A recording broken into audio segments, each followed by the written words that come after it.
TV सत्यमेव व्रतम। देशात एक देश एक निवडणूक हे धोरण राबवण्यासाठी माजी राष्ट्रपती रामनाथ कोविंद यांच्या अध्यक्षतेखाली समिती नेमण्यात आली होती। या समितीचा अहवाल केंद्रीय मंत्रिमंडळाने सप्टेंबर महिन्यात स्वीकारला। त्यानंतर आज केंद्रीय मंत्रिमंडळाने या विधेयकाला मंजुरी दिली आहे।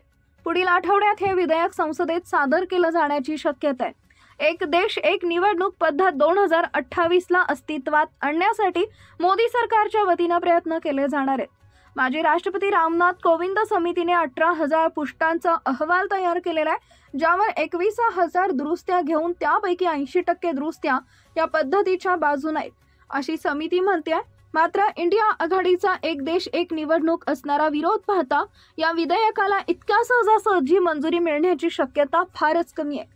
एक देश एक निवडणूक हा भाजपच्या दृष्टीने अत्यंत महत्त्वाकांक्षी विषय आहे। देशात तिसऱ्यांदा सत्ता आल्यानंतर भाजप एक देश एक निवडणूक हे धोरण पुढे नेईल याबाबत अंदाज वर्तवले जात होते। हे अंदाज आता खरे ठरण्याची शक्यता आहे।